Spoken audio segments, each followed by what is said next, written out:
Pasi u dëbua pa mëshirë nga i biri i tij, një burr i moshuar gjeti veten të vetëm dhe duke ngrirë në rrugët e ftohta. Pikërisht kur duke se çdo shpresë ishte zhdukur, fati ndërhyri në një mënyrë të papritur. Ajo që ndodhi më pas do të ndryshonte jo vetëm jetën e tij, por edhe të saj përgjithmonë. Një reakull të fshiu rrugët pothuajse të braktisura atë mbrëmje, ndërsa Benjamin, një burr i moshuar me një xhaketë të vjetër dhe këpucë të grisura, ecte ngadalë në të ftohtë. Shi i lehtë kishte kohë që kishte kthyer në një shi të vazhdueshëm, duke lagur deri në kock. Për një orë të tërë, ai kishte bredhur nga një stol në tjetrin, duke kërkuar një strej që thjesht ekzistonte. Duart e tij, të mpira nga mosha dhe trishtimi, pani një çantë të vogël pëlhure me pak gjërat që i kishin mbetur. I dridhur, ai ul në një stol poshtë një pemë pa gjethe. Degët e saj të zhveshura nuk ofronin asnjë mbrojtje nga shiu i pamëshirshëm. Sytë e Benjaminit, dikur të mbushur me vendosmëri, tani mbanin vetëm peshën e humbjes.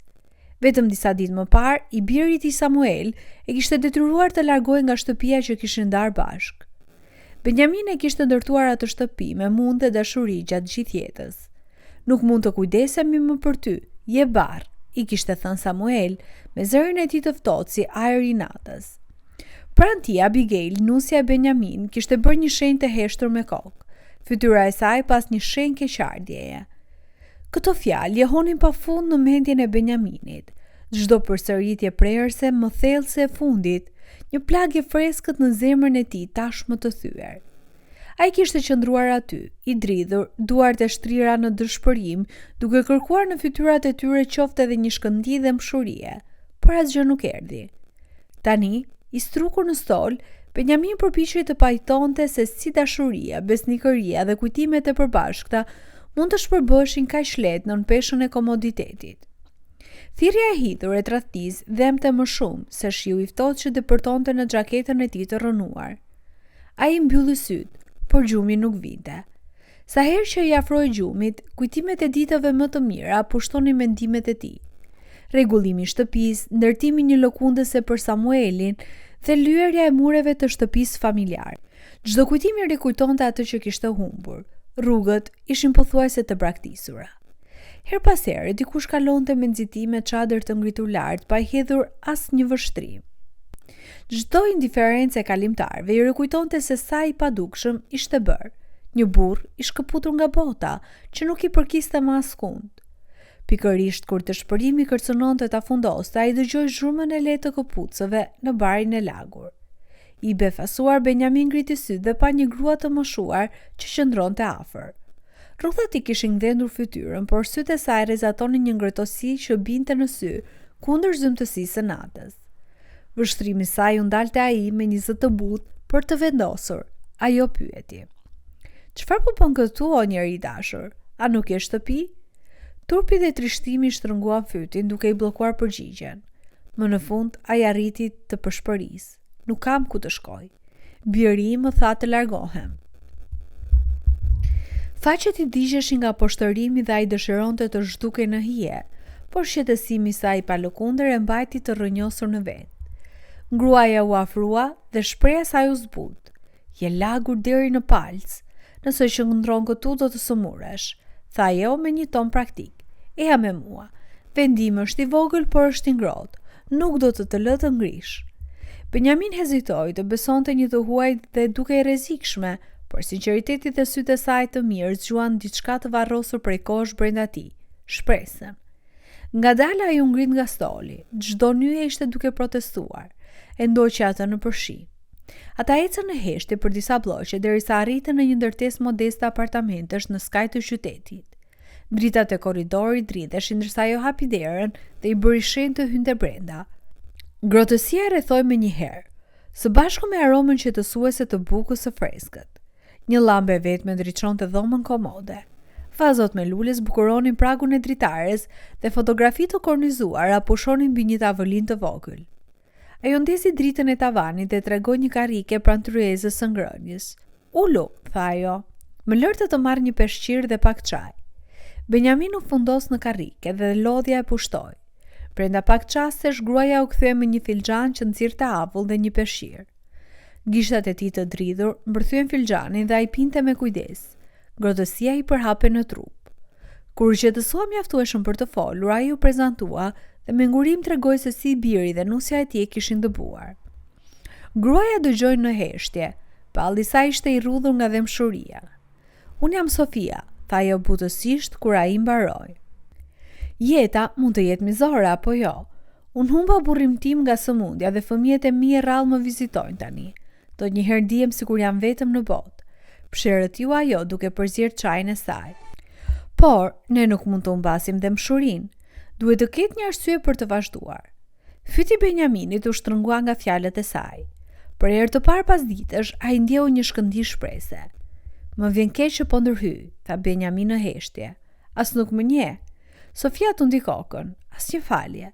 Nëse mund të ndihmoj dikën në nevojë do ta bëj. Tani ke nevojë për një çatim mbi kokë.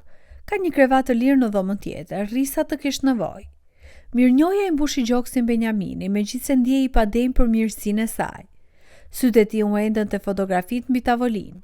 Sofia me burrin e saj duke buzëqeshur në ndjell dhe të tjera me fëmijët e saj të rritur. Ai pyeti veten se çfarë i kishte marrë koha, çfarë kishte ndryshuar. A kishin ikur ata apo thjesht jeta i kishte lëvizur në drejtime të tjera? Çfarëdo që të ishte arsyeja, Sofia kishte zgjedhur dëmshurinë dhe me atë zgjedhje i kishte ofruar atij një shans të dytë.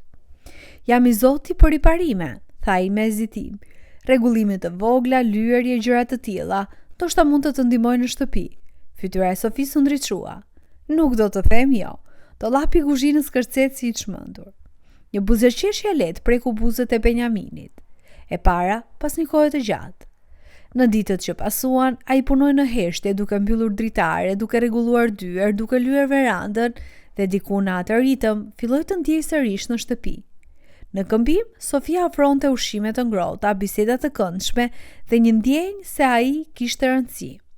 Megjithëse apartamenti ishte i vogël, ai gufonte nga mirësia, duke krijuar një hapësirë ku të dy mund të gjenin ngushëllim. Benjamin e kapi veten duke fishkëlluar melodi të vjetra ndërsa punonte, duke rizbuluar një copës gëzimi që mendonte se e kishte humbur. Natën, ai dhe Sofia ndanin histori.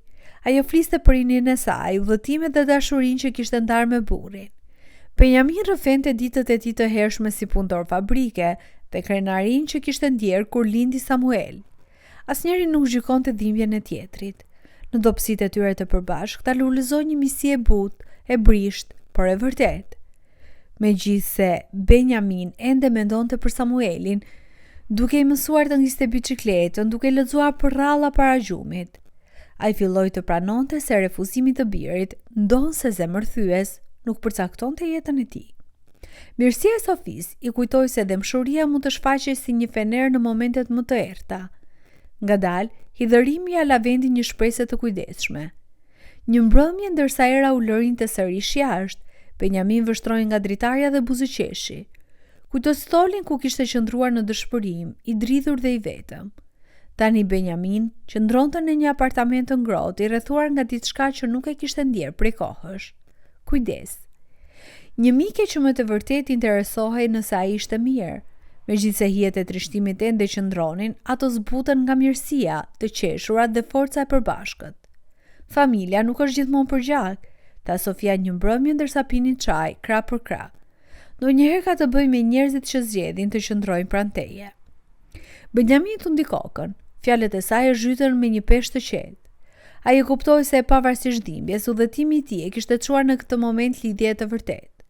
Tradhtia nuk ishte qenë fundi i historisë së tij. Ajo thjesht kishte hapur rrugën për një fillim të ri. Ndërsa javët u kthyen në muaj, Benjamin dhe Sofia vazhduan të qëndronin pranë njëri tjetrit, duke gjetur ngushëllim dhe forcë në lidhjen e tyre në rritje. Lidhja e tyre, e farkëtuar në qetësinë e vetmisë së përbashkët, u bë një burim force. Megjithse ardhmja ishte ende e pasigurt, Benjamin nuk e përballonte më i vetëm. Me çdo mentesh të rregulluar dhe çdo vakt të përbashkët, ai zbuloi se edhe në kapitujt e vonë të jetës mund të kishte ende momente të hirit, ngrohtësisë dhe përkatësisë. Për herë të parë pas vitesh, Benjamin ndjej gati të besonte në të nesërmen.